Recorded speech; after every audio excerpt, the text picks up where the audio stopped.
Olá, amigos e amigas, eu sou Bruno Macedo, este é o seu canal financeiro. E no vídeo de hoje nós vamos falar sobre aleatoriedade, incerteza, como nós devemos ser humildes diante da incerteza.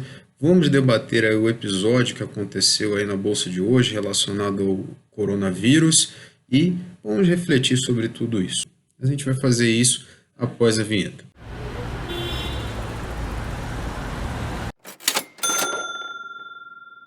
Amigos e amigas, a aleatoriedade em si não é algo ruim, foi ela que nos fez atingir o patamar que nós estamos aqui.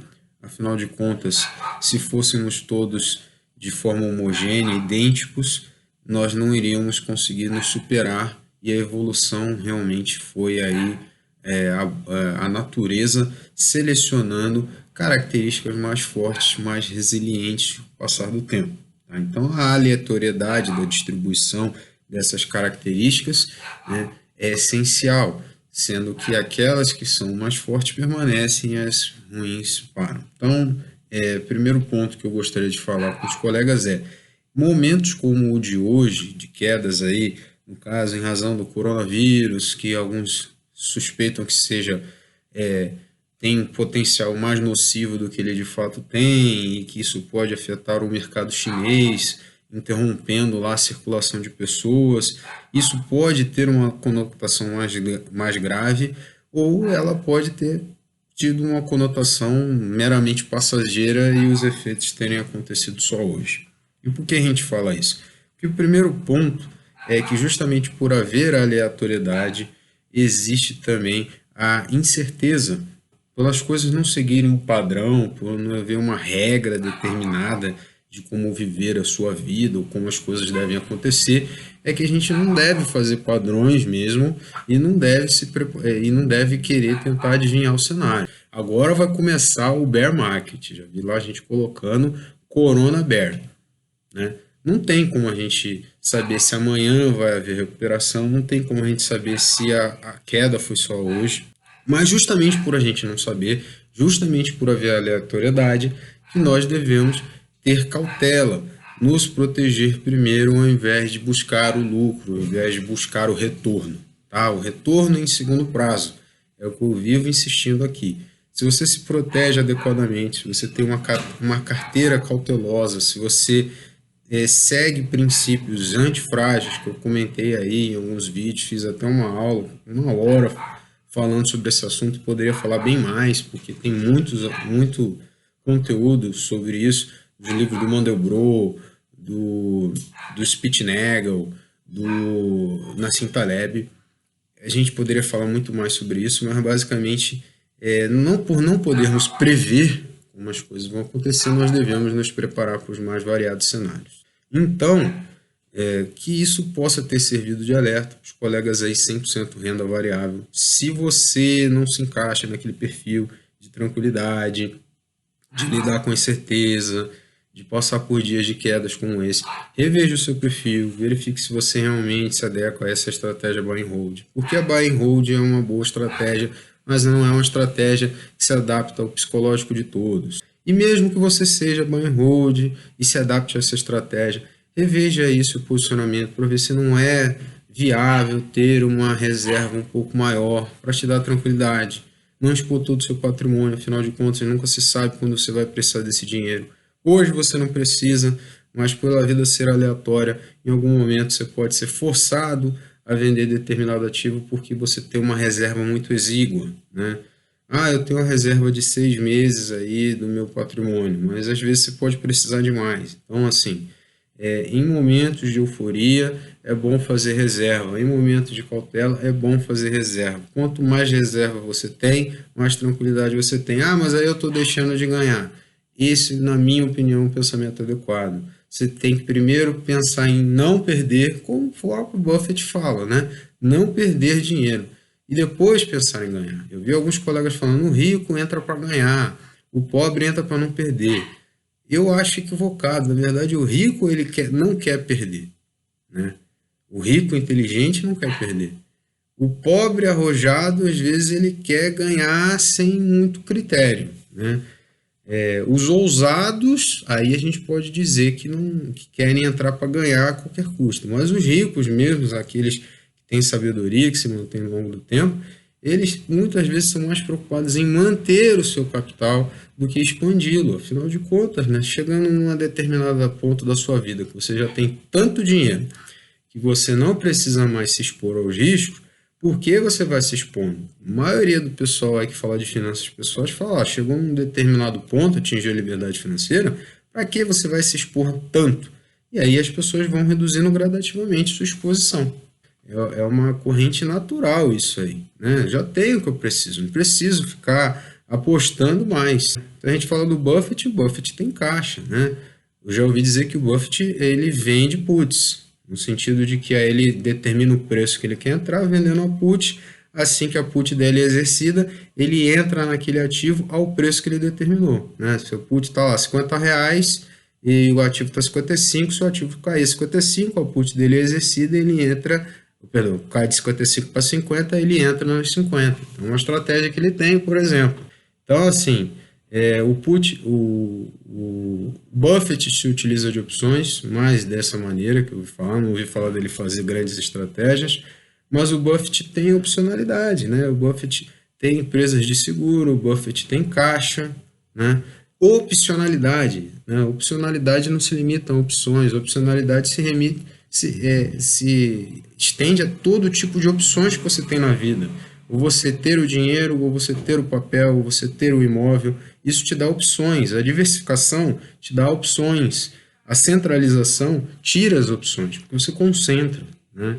Então, ter 100% em alguma coisa, seja ela qual for, ela reduz a sua opcionalidade. Você está lá restrito, mas tem várias empresas. Várias empresas, você não viu outras coisas. Existem outras coisas além de empresas. Existem criptomoedas, já falei. Existem fundos imobiliários. Existem fundos multimercado, eu não gosto muito, mas existem, tá? Existem imóveis físicos, existem negócios, existe a sua vida laboral, existe a sua vida pessoal, existe seu trabalho, existem muitas outras formas de ganhar dinheiro sem ser a bolsa, né? Então, às vezes a pessoa, hoje o dia tá ruim na bolsa, no que eu vou fazer? Pô, mano, foca nas outras coisas que estão boas.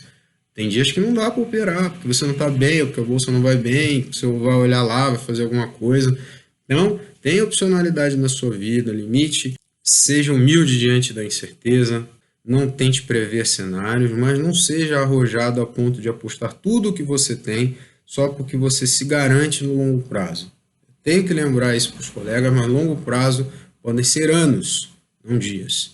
Então, se você está colocando, por exemplo, dinheiro na bolsa que você espera tirar em 2 anos, repense, porque talvez você possa ficar mais do que esse tempo esperando o retorno do seu investimento se você está buy and hold 100% bolsa, por exemplo. Então, assim, esse tipo de coisa eu tenho que conversar com os colegas, porque eu vejo vi muita euforia, agora também estou vendo muito desespero, e se a pessoa ela passa aí do maníaco depressivo, é porque ela realmente ela está se expondo a um risco exagerado. E quando a pessoa se expõe a riscos tranquilos, ela não se sente realmente desconfortável. Quando a situação está confortável para ela, ela fica numa boa. Então, se você não está ficando numa boa, está na hora de reavaliar aí sua carteira, ver se ela está dentro do seu perfil. Repito, não acho que o buy and hold é para todo mundo. Também não acho que tenha que ser 100% bolsa. E também não acho que tenha que ser buy and hold forever, mesmo para quem é buy and hold. Então, verifique aí a sua estratégia, reavalie os seus pontos. Hoje mesmo, eu esperei ali aquele desespero inicial. Vendi algumas posições, porque como eu falei aqui com os colegas, eu estou reduzindo posições para fazer caixa, porque eu estou sem reserva líquida, basicamente. Estou com uma reserva do Nubank bem pequena e investido no prefixado. Uma reserva mesmo, aquela de emergência, que eu falo para os senhores terem. E você vê, também às vezes a gente se deixa, não, vamos investir. Falei, caramba, né? E aí eu investi até, né, quase minha reserva. Falei, não, né, não posso ficar só com isso de reserva. Tem que ser uma reserva que me dá um pouco mais de segurança. Então, para ter reserva, eu liquidei alguns ativos, todos eles no lucro, todos eles no azul, tirando o Itaú, mas aí eu nem vendi, deixei lá, né? Vendi a parte fracionada, não vendi muito, mas mesmo assim já deu uma posição considerável. E se eu verificar que esse cenário perdura por mais tempo, talvez eu reduza aí algumas posições em ativos menos sólidos, né? Diminuir uma posição de repente em Banco Inter, de repente em Magazine Luiza, que não são aqueles ativos que, na minha opinião, estão consolidados, provados no tempo, né? Existem outros que estão provados no tempo, mas esses aí precisam se provar. Não é eliminar o risco, não é não se expor ao risco, é reduzir.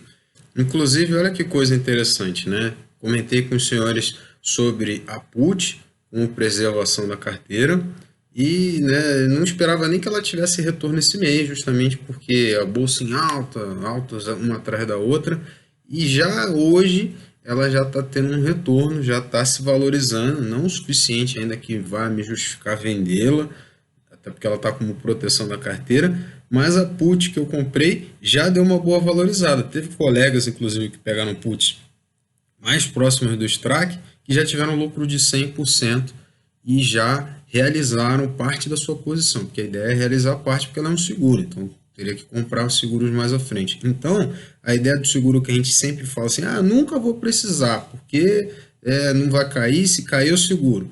Mesmo no meu cenário de exposição que eu considero elevado, antes de reduzir, o seguro está fazendo o trabalho dele lá de dar até uma segurança. A carteira está caindo, mas o seguro está valorizando. Não é muito, porque eu não botei muito, mas está valorizando. Se esse cenário perdurar, a queda perdurar, o seguro valoriza mais. Então, essa é a importância do seguro, que muitas vezes é menosprezada também, mostrada aqui para os senhores. E além do seguro de carteira, o Bitcoin e outras criptomoedas, além do dólar e o ouro, tiveram uma grande valorização. Então, mais aí uma razão para você diversificar a sua carteira, né?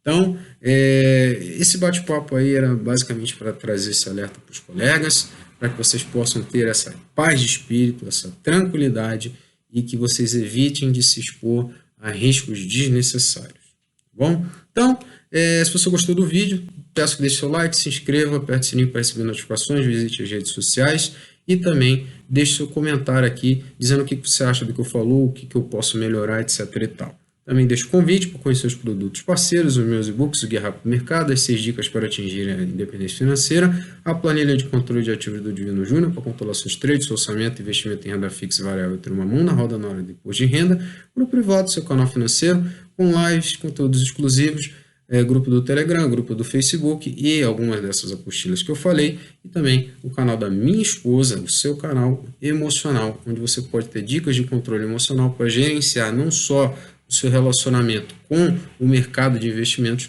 mas na sua vida como um todo. Eu fico por aqui, um abraço fundo do coração, até o próximo vídeo.